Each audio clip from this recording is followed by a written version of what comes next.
podcast is part of the Sports Social Podcast Network. Right, welcome back for part 2 of the exclusive interview with Lions legend Steve Morison. We're going to sort of segue now to Steve's managerial career. Obviously, current manager at Sutton, has managed obviously Hornchurch and Cardiff in the Championship. But we want to talk a little bit about how, Steve, your management style has evolved and how you've used, you know, the experience that you've had under, you know, I've got a list of managers here, but to name a few, Graham Wesley, obviously Neil Harris, Kenny Jackett, Neil Warnock, Colin Calderwood. You know, that's to name a few. There was tons of managers you worked under, but how did you kind of take bits of theirs and merge them into your kind of own managerial style, and how is that evolving too? You take bits out of everything. You learn. You take training sessions. You take decisions that people make. But yeah, you try and. I've made a conscious effort to try and be myself, and to be things I didn't like. Make sure I don't do. I arguably don't play football the same way that I play football, which is just my prerogative. And yeah, I think it's just all of that. There's little bits of knowledge everywhere. There's little bits of nuggets. There's people you still ring those people to speak to. One of my favourite to play under was Gary Speed. But rest in peace. And he was a legend, and he just had this aura, and he was just someone I really enjoyed. Paul Lambert was really good for me personally. Just gave me like bags of confidence all the time. Kenny stuck with me, and he told me what I liked about Kenny is that he didn't say a lot, but when he did, it was really honest and real. Yeah, it was things that I needed. Graham Wesley sent me to a boxing gym to get my head punched off. Did it help me? I don't know, but it might have done.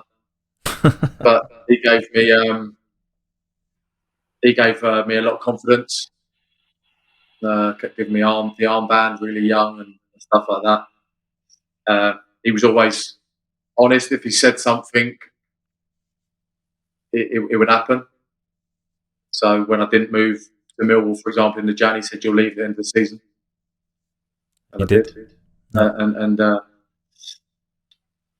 So yeah, there's the bits you take from everyone, but obviously it's just trying to be as authentic as you can, and do what you believe in as well. Because I think you'd hate to have a career or have a short career in this job and not kind of do it your way as well. Yeah, I guess it's the same with any job, right? You learn from the good and the bad experiences, and you learn what to do to copy and what not to, right? It reminds me of a story I know you've told before about Kenny Jackett, where was it a Wickham game? You sort of picked a defender up, and apologised or something. I mean, you're going to tell it better. Yeah, it was just I come in. We played a game, and I come in train next day, and I got asked to go up to his office to watch this video, and I'm watching it, and I'm just looking at it, going, "Yeah, I don't know what I'm looking at." And you're just like, look at what you do here. And I got up for a header, our defender had fallen on the floor. Game had carried on, but the camera's still on me.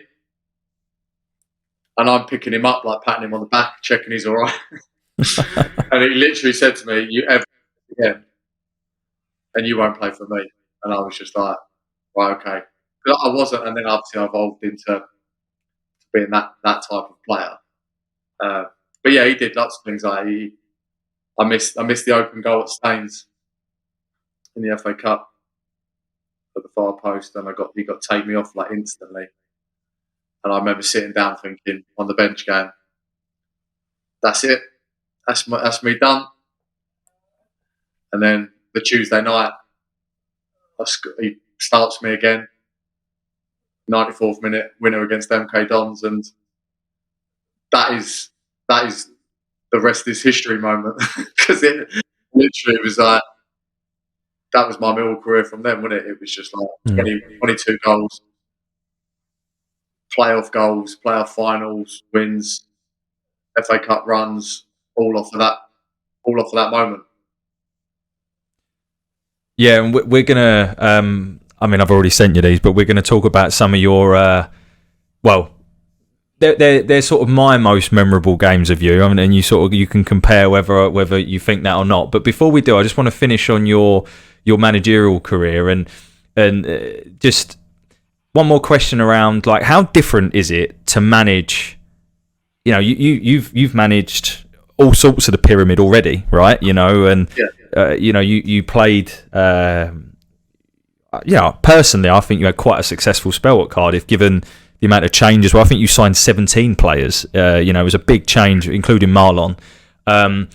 You had cup games against Liverpool, and I'm just interested to understand, like, how different is it to manage in those sort of, from the Championship down to, Hornchurch and whatever, from a formation perspective to man management. Like, how different is that experience? It's different in terms of time, facilities, what you've got at your disposal. Look, you're every day in full-time football. Obviously, at some places you've got more than others in terms of facilities and stuff like that. And like Hornchurch, you go in there, it's a completely different thing, because it's like twice a week. People are working. Football's an extra thing. The other side of it is when you're in a professional game, it's people's lives. And then you've got work at the level I was at, or I'm at with Sutton now, and you can see quite clearly while some of these players are at that level, and it's the players they've got, because it's not the most important thing to them. It's like they're just doing it because they can. And the amount of questions and amounts of things I had to deal with, like, is it okay if I'm a bit late tomorrow because I've got to drop my little one at school? And it's like, no, it's not okay. Sort it out. Do you know what I mean? Like, This is your job. Like, it's not a jolly up. It's not fun. It's serious. Do you know what I mean? You come to work hard. But yeah, look, standing at Anfield as a manager, being a player, stood on the terraces and watched games there as well. Yeah, it's like nothing you can ever imagine. It's crazy. And then you're standing on the side at Concord Rangers for Hornchurch. It is completely different. There's no point lying about it. But the one thing it's all about people. It's just learning how to deal with different types of people, understanding, it's completely different. But it's all great. It's all great learning. And I suppose one thing that I can draw on in those moments is that I played at all those levels as well as managed at them. So it wasn't going to manage at Liverpool in the Liverpool game. When you turn up, it's like, I've been here before. And then when I go to Hornchurch's ground and become the manager, and it's completely different, but it's like, it was fine for me when I was a player. Mm-hmm. How can we just make this the best environment that we can? So it's all experience, and as long as you're winning, you enjoy it. Yeah, exactly, mate. And as long as you're enjoying it, then that's all that matters ultimately.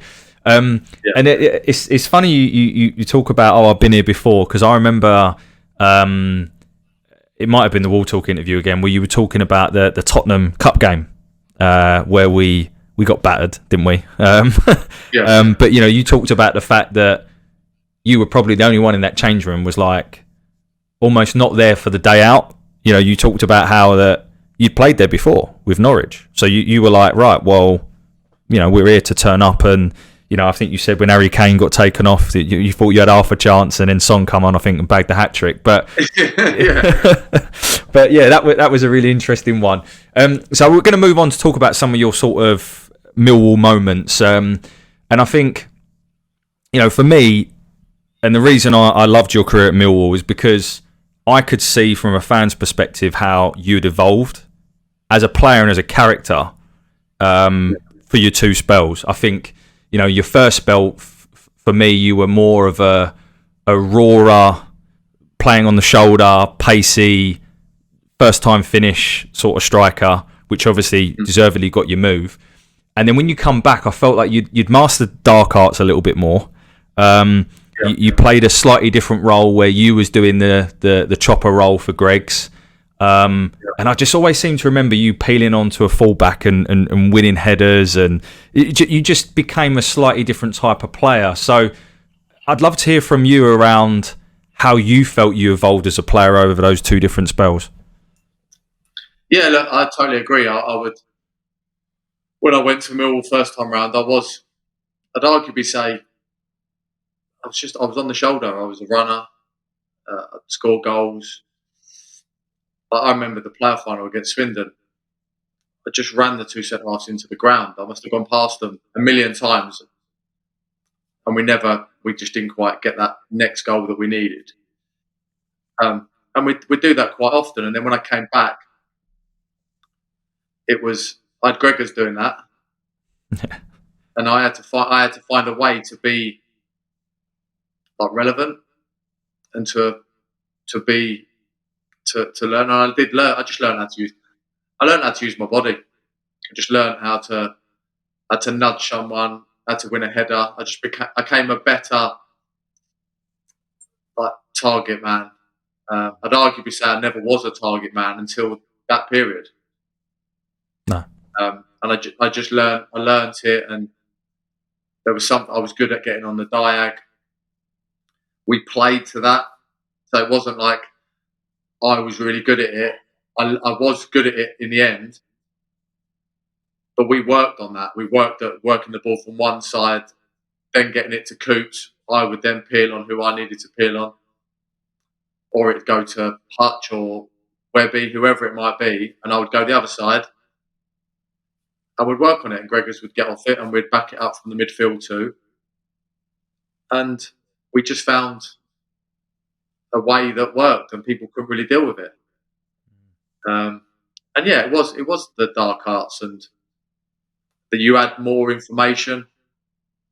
You could do more homework on people because the game had evolved in that 4 or 5 years. I'd never even worn a GPS vest when I first went to Millwall.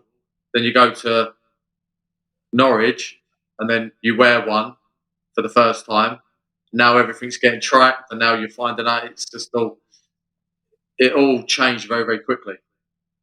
Yeah, and I think it's one of the things that I often say as well is from your second spell, I feel like we never replaced you. You know, we I don't think we've had Matt Smith was in and out of the team. I'm talking about target man here, you know, that sort of focal point you can play to up top. Yeah. And I feel like we've never really replaced that, and hopefully there's something we're going to address in the summer. But, you know, how do you think, if you were playing now, do you think you'd fit in with a modern game? I think yes, because I was a runner. And I was still a runner the second time. I just did it in different ways. And I suppose that's what's going out of the game, isn't it? It's because it's not as direct anymore. That player up top could be 6'2". They can be 6 foot, so it's kind of changing. But I feel like in the modern game, if people think of me in my last 2 years, they'd most probably say no. But if you think of me when I was 26, 27, when I joined Millwall, 1,000,000%. Yeah, but again, that's testimony to the two types of roles that you played under the spells. And I want to talk about some of I've written a list here, so I'm just going to read some of these games out and see your reaction to some of them. So you've already touched on the Staines and the MK Dons sort of that week. You scored, then I counted, you scored 21 goals from the 1st of December in that season. So that was a real good one. I also seem to remember a game in the Championship against QPR, and you destroyed Danny Shittu. I never forget this. The first goal, ball was knocked over the top. You did him for pace, and you first time sort of half volley, and then I think you won the penalty as well. And we beat them 2-0. I don't know if you remember that game. Yeah, no, definitely. Yeah. Two volleys that stand out as well. Oxford away, I think was one of your favourite goals. Yeah, no, yeah. I used to like a volley. Some of the lads hated it because I'd try it from anywhere. Norwich. Norwich was a good one. In the first season, I hit one in the last game of the season against Swindon. Went over and that come off the other side of the bar. I did some really. There was one on TV against Scunthorpe where I went past about 3 players and got to the line and clipped it in. I think one of my favourite ones was a lob I scored where I kind of took it on my chest and side foot volleyed it over the goalie. I think it was like Fleetwood or someone like that. Look, I scored some different types of goals. You can sometimes never beat the header at the back post. I think there was another one against QPR and things like that. And there was said, and then you got the volley in the playoff final. There was just some great games and just ones that you. Sometimes some of the greatest games are ones you didn't even score in. Well, let's talk about one of those because I don't think you scored in this game. Tell me, I'll tell you if I did or not. The Leeds game. Oh, 4-3. Yeah. No, I didn't score. I set up the first 2 though. I just remember your celebration because obviously I know that you went there. Sam just thrown at me and everything that day. Did you? Because you were called the Shift there, right? I wasn't very good at Leeds. No, I started off. To be fair, I went in. I think I scored on my debut. Then I didn't score. Then we went to Palace away, and I scored 2. And then it just wasn't good. I struggled with injury, and then the next season I got sick. And then I bought back under the David Hocker. They had all the different managers. Weird time there. And then me, I think there was me, Billy Sharp, Luke Murphy. We all got sent off to train with the kids every day. And then I think they were in the bottom 3. And then all of a sudden they went, right, we need to bring all the British players back. And then we went on and played and got them to 51 points and was safe. But I think I only scored. I scored 1 goal or 2 goals in that whole period. But I was playing well and was just putting shifts in. And then they named me that. And then I think we beat Millwall in that as well, 1-0 away. Alex Mowat scored a free kick. Yeah. At our place, sorry. And then, I went back and obviously they didn't like me and I give the famous, I'll put my Ibrahimovic suit on and we'll deal with Leeds. And we beat them at home and away, didn't we? And then I remember the 4-3 one was because we were like 3-1 up. I got Cooper sent off. They went on a man down. No, they had a man down. I got Cooper sent off. And then second half, within 10 minutes, they were 3-3, weren't they? Yeah. And I remember wanting the centre circle to swallow me up because I was thinking, I look like the biggest tit ever here. I've given it a big all game. And then we've thrown it away. And then we scored the winner in the extra. And I remember us scoring the winner running off in a different direction, just celebrating on being a lunatic. But I said that was a really good moment. But then what was really good was when I got attacked at Woodhall Services. I've heard about this. Do you want to share a little bit about that if you don't mind? I just we stopped at the service station on the way home, and it was quite funny. I was at Woodhall, and these geezers started giving me a bit of stick, and I was just ignoring them. I was just getting my coffee. Were they Leeds fans? Yeah. And I was getting a coffee, and I was with my mother-in-law, and we were paying for the coffees, and he kept chirping at me, and then I had noticed that he got his phone out. Oh, buddy, I'm going to die. That memory. Yes, that memory. I'd now noticed he'd got his phone out, and he was obviously trying to entice me to have a pop. And then he had a pop at my mother-in-law. So then I said, right, that's enough now. You've gone too far. I said, if we want to go and have a chat about it, let's go outside. Phone down. So as we were walking out, I always remember it because Jed Wallace texted me about. So, by the way, I then left Millwall, right? All right. Jed Wallace pulls up at the service station and he rings me and said, he went, Morrow, what have you done? He said, there's police and all sorts in the service station. And I went, I ain't done anything. I've just left.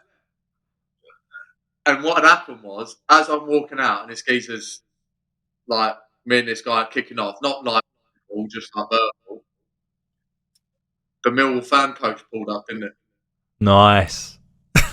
So they've gone walking up the steps and seen me, and they've gone, "What's going on?" And these two have been chirping and getting on, and then they've had a pop at my mother-in-law who comes to all the games who they knew as well. And they went, "Don't worry about it, Steve. See you later. We'll take care of it." So I went up and got in the car, and then Jed rings me about half an hour later and says, "What have you done?" All I've heard was that 1 minute you was here, next minute you've left. So it was quite funny. We'll see, Steve. You know, at the end of the day, the Millwall fans have always got your back. They have.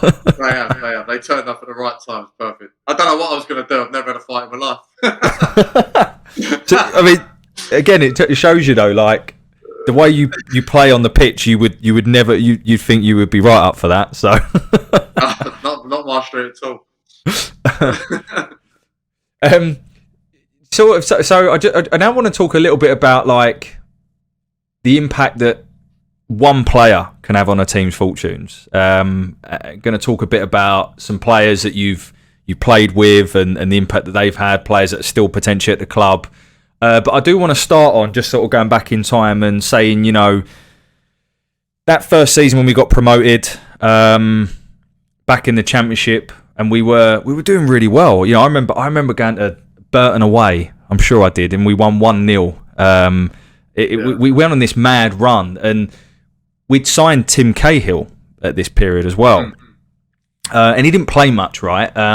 But how much of was it more of a PR thing, or you know, how much just his presence in the changing room? How much did that play a part in some of that good run?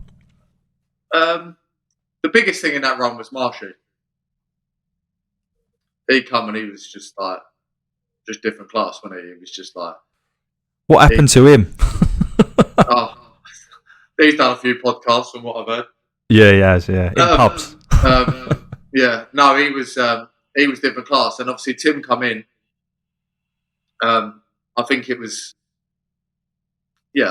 great for the fans. From the players' point of view, we were on a run, and it was just like he just added to the group. He was quality in training. He'd come on. I think he'd always come on with 10 minutes to game and get booked, and then Millwall fans would go crazy, and then it just all added to it. But yeah, no, he was good. It was great for him to it was near enough his last club, wasn't it? To come back to where it started for him was great. And I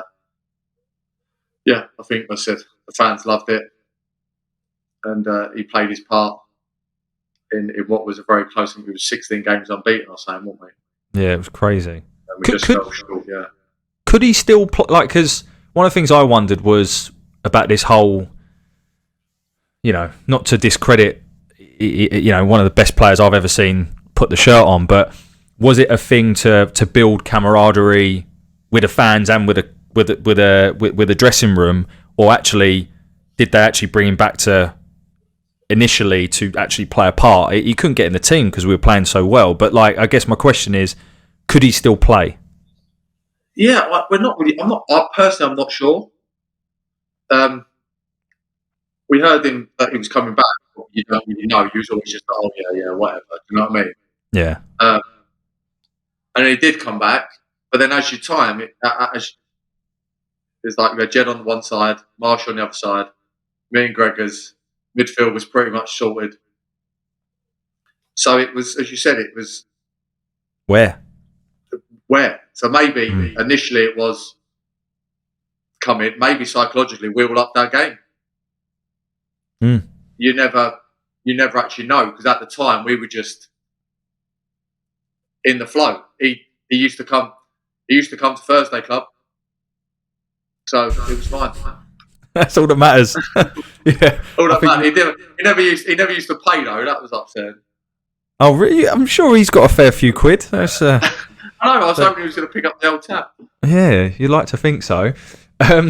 So, and then you've got players that are either have just recently left the club or are still there now. So I'll read out some names. Obviously, we mentioned Jed, Savs, Hutchie, TC, Coops. To me, along with yourself, these are all Millwall type players, and I mean that with a great deal of respect. In the sense, I think that all of those players understand what it means to play for Millwall, and I think it's. I'm sure you've been with some players where you sink or swim, right? It's one of those clubs, I think, where you either do well or you don't. But how important is it to have characters like that at the club? Yeah, it's really important. I think if you think of some people, you look at like when Coops first come in, like as big as a guy he is, he was like, he wouldn't say anything on a football pitch. He was always quite funny because he was always a bit dumb. He used to just to come out with like, we used to ask him questions knowing that he'd get the answer wrong, and it'd give us a laugh. And then Hutchie was really quiet. And then obviously once kind of I leave and someone else leaves, then obviously they grow a voice. It's just kind of like the continuous. And I think these people are really important. I take it all the way back to my first spell where there were so many voices and I wouldn't say a word. Trots wouldn't say a word. Like James Henry wouldn't say a word. Chris Hackett wouldn't say a word. Jimmy, I don't think I've ever heard Jimmy speak. And we didn't need to because everyone else spoke for us. And then when you come back second time or third time, whichever, it's now you're that voice. Yeah. And then the other people are quiet, and then you kind of live, and then all of a sudden you find out that Hutch, Coops, Sad are now the voices in the dressing room. So it's just those characters now have to find yourself, and it is sink or swim. I think there's plenty of players that play for Millwall not done it, and you look at them elsewhere, and they've had great times. Lewis Grabban is the first name that comes to mind when you say that. Yeah, I said phenomenal. Like, he was a really good player, and he did okay at times. And then to leave, go to Bournemouth and do what he did, and to Nottingham Forest was, you have to tip your hat to him, didn't you? Yeah. I feel like he always enjoyed coming back and playing against us, but he often didn't. No, you look back, he often didn't. We beat him, whoever he was playing a lot of the time, did we? You got a good memory. He never used to play. He never used to come back and play at the Den. Yeah, he was mysteriously ill. Yeah. Yeah. I wonder why. Maybe he was doing a Ben Chilwell, which is another well-documented story from you, Steve. He won't admit it. I want to now talk about a current player at Millwall in Zian Fleming, and draw some sort of parallels on some things that happened with you in your career. So, I think you've openly said that, when Norwich came knocking on, I think Notts Forest originally as well, if I remember rightly, for your services, you wanted to go, right? And you said that, and I don't blame you. I think,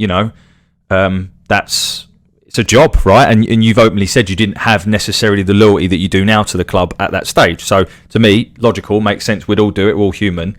But it's also very well documented that Zian Fleming had offers last season, over the summer, some big offers to go and play in the Premier League, which for one reason or another didn't happen. How hard is it to stay focused when that happens, Because he did have a little bit of a dip in form. So I'm just trying to draw on your experience to maybe help fans understand as to maybe why he didn't quite have the same season. Yeah, look, it is difficult. When it happened to me, it was it actually worked out better for me because at the time the club I wanted to go to was Nottingham Forest, right? And that's because I think they were in the playoffs and Norwich wasn't.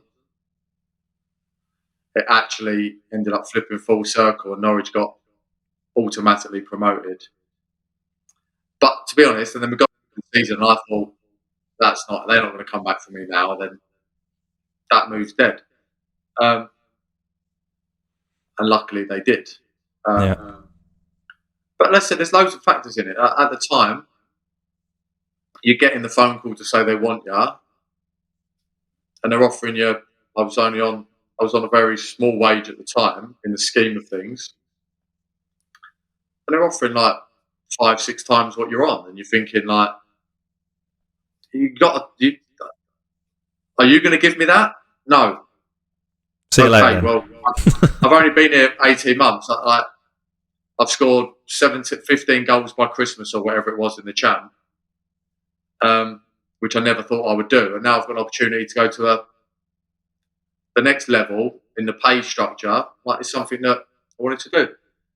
Found the bit that I found the hardest was that that last 6 months, every time I had a bad game, it was because I didn't want to be there. And that wasn't in the fans' eyes, you mean? Yeah, and that would be very vocal, and I'd be like, I've just had a bad game, and then we win the next game, and it's like, oh, he does want to be here. It was just like, yeah. I don't know Fleming. I don't know that situation. I know that obviously there was an offer on the table from Burnley, and for whatever reason it didn't happen. I would arguably say he was always going to struggle to match the season previously. Fair, yep. And that's obviously the difficulty of it. So people look at it or analyse it. He had a season where everything he kind of did worked, scored. This season has been a struggle. Not just for him though, the whole team. Yeah. So it's difficult. Everyone's going to draw comparisons of it, and I suppose if you ask him and take Millwall out of it, he'd may probably say, "I should have pushed harder to go," because he may never get the opportunity again. Yeah, he may be back in the Champ now if he went to Burnley, for example, but he's missed out on that opportunity now. But I suppose everyone takes a slightly different approach. I know it's well documented. When I did leave Millwall in the end, it still wasn't easy to do. I had to hand a transfer request in. I had to do all this kind of stuff to try to make it look like to the fans that I was the bad guy. was only doing what I was told to do. Yeah. To try and make the move happen. And I was only gone for a little while anyway. No. Do you know what? It always blows my mind, right? Where I have to be careful what I say, just in case my employers are listening. But like, ultimately, I think fans look at it through their own eyes, right? Like, I would play for Millwall for nothing, right? But ultimately, especially after only being there 18 months, you're not a fan. If someone comes and offers me 5 times the salary, how do you turn that down? So I always wonder, like, how people ever have an opinion that, I can't believe he wants to do that or whatever. Because you're a fan, aren't you? Like, it's not work. Yeah. Like, it's not like I go home and go and do, like, I don't know, like a plumbing job. Like, that's like, it's not just an extracurricular activity that you do, which is like what a football fan does. Is the extracurricular activity is going to watch the game. So you couldn't say to a Millwall fan or a Liverpool fan or an Arsenal fan, "Oh, if I give you £100 a week extra on top of your season ticket, do you want to go and watch Arsenal, or do you want to go and watch Chelsea?" It doesn't kind of work like that. No. But as a plumber, electrician, whoever it might be, football player, if the firm down the road offers you a hell of a lot more money to do the same job, but as I said, everyone knows it deep down that they'll do the same thing. But maybe don't want to admit it. It is what it is, isn't it? Yeah. And it works both ways, right? Because when I think back to your move, I think we paid 130,000 for you, and we sold you for 2.8 million, and we did that because we sold you at the right time. Arguably the right time. We've not always done that. I think it's fair to say. We could have got money for Jed. We didn't. We could have got a considerable amount for Zian Fleming last summer. We didn't. I would imagine if he does go this summer, it would probably be for half of what we would possibly could have got last season. So but that a lot of the time that comes down to John, because we're not reliant on the money, because we're a sustainable football club. So he's not reliant on. And I had this conversation with him many times. It was like, I don't need that money from Jed. I'd rather have Jed.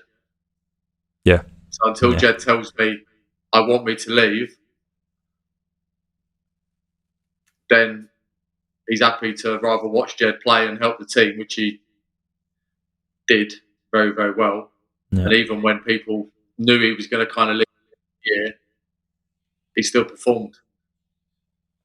And I think that was more of why that happened rather than bad decisions, if you know what I mean.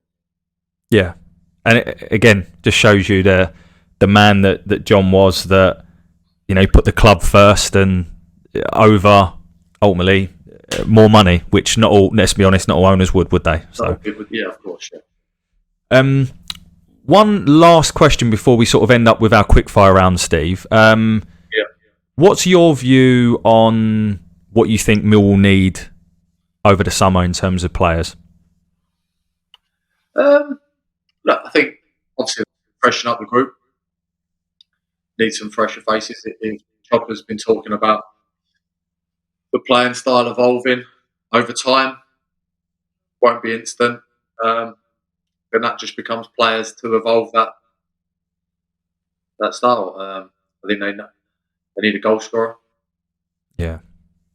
And it doesn't everybody, by the way. Yeah. But yeah, look, I've said there's been a lot of change there. Obviously, the person who knows the football club best is still there, which is Chops. So that's a massive plus point. It will be an interesting watch how they go through this period. So they've lost some really good people. It'll just be interesting. I don't know the people who are in now, so I can't comment on those people. But what I do know is that Chopper and Livers and that will be doing everything they can get the right people through the door to try and take the club forward. Yeah. No, I think you're right, and I as a fan, I can't think of anyone better to help navigate through, let's be honest, a period of uncertainty with what's happened, with Matty over the summer, but also some of the personnel change within the club, like Steve Kavanagh, Alex Aldridge, Billy Taylor, they were part of the furniture, if you like, for a long time, and for whatever reason, Jimmy's decided to go in a different direction. And if there's one man that you can entrust that will do everything he can to stabilise the club and take it to the next level, it's Chopper, isn't it? So, sure. really pleased with that. So cool. All right. Well, Steve, we're gonna end with a quick fire round. So, gonna ask you a bunch of questions and just sort of want well, take it as long as you want, but the idea is it's quick. I don't mind. We go all night, mate. So, the first question is: who's the best manager you've worked under? Best manager I've worked under, I would say Paul Lambert. Paul Lambert. Okay, interesting. He's not in football anymore, is he? He's not managing anymore, is he? No. Who's the best player you've played with? Gareth Bale. Pretty good player, to be fair. Okay, who's the best player you played with at Millwall? Best player I played with Millwall?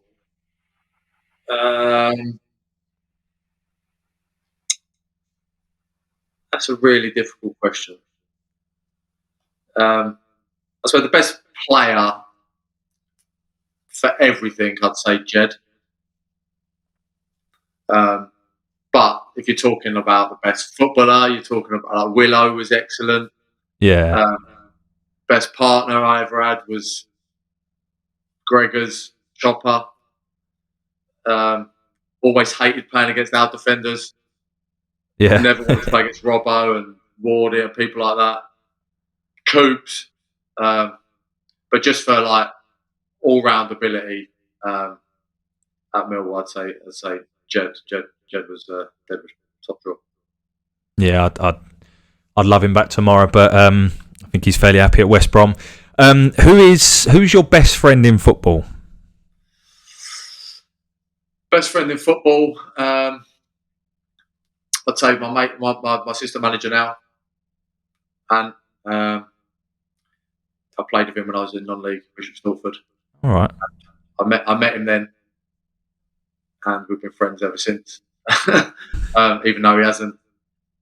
Obviously, people that I've played with in my professional career, I still speak to Webby.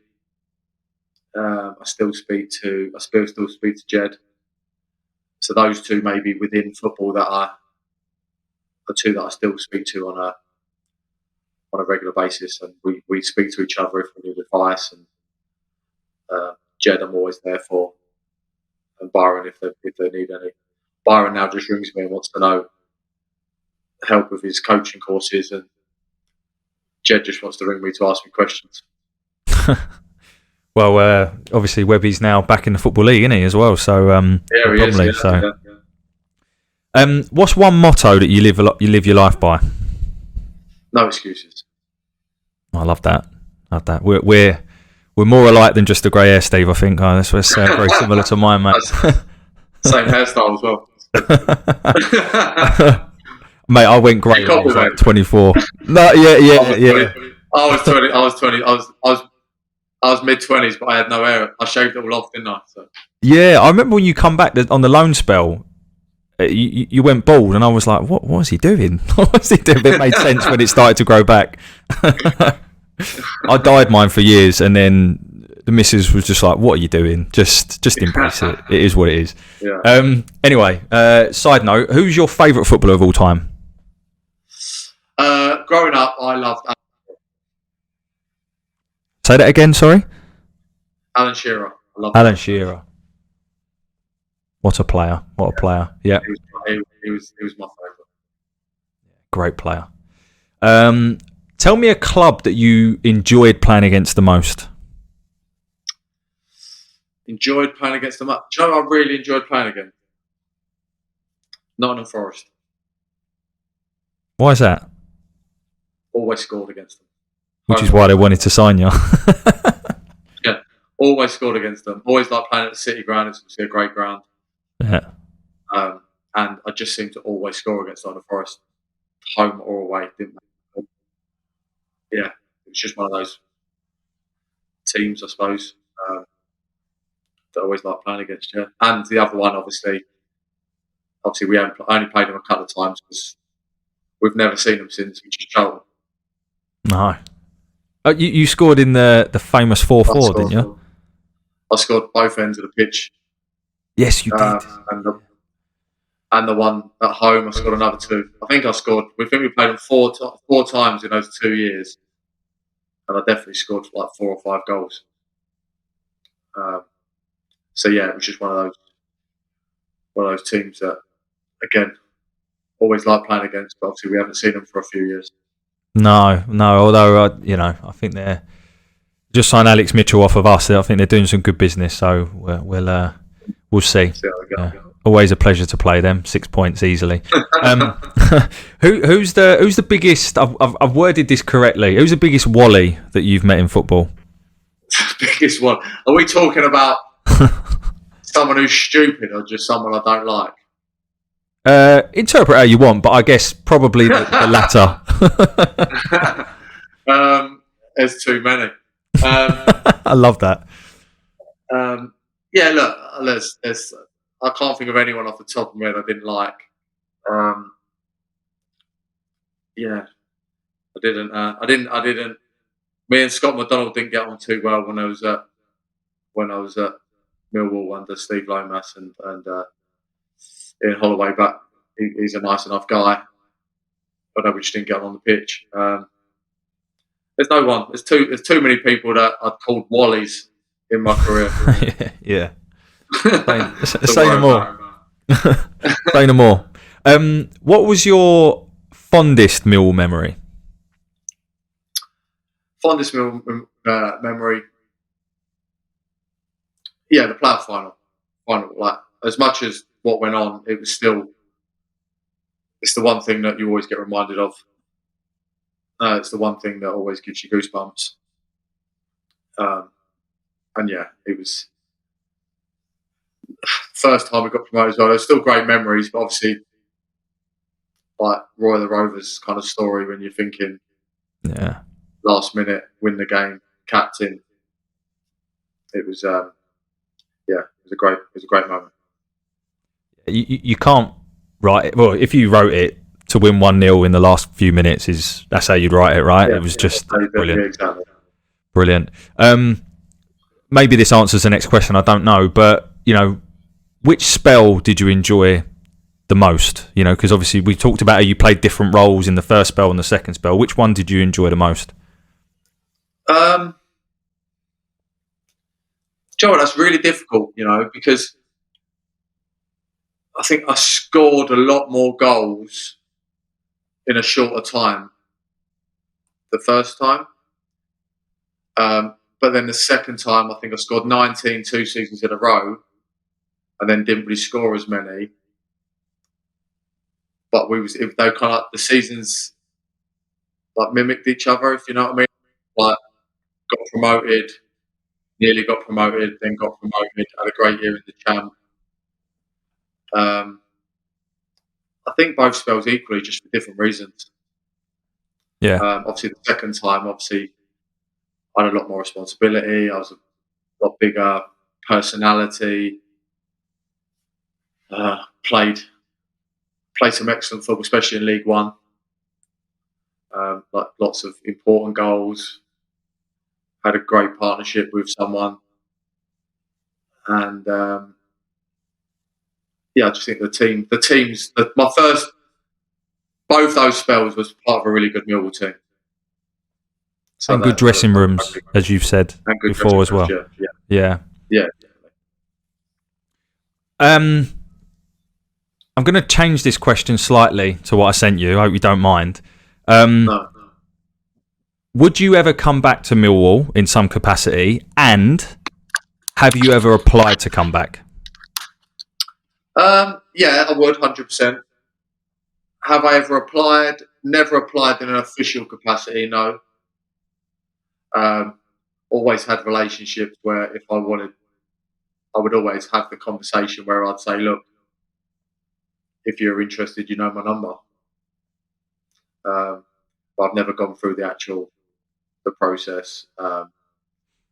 I feel like Millwall maybe it's changed now because obviously the people who are in the football club are different.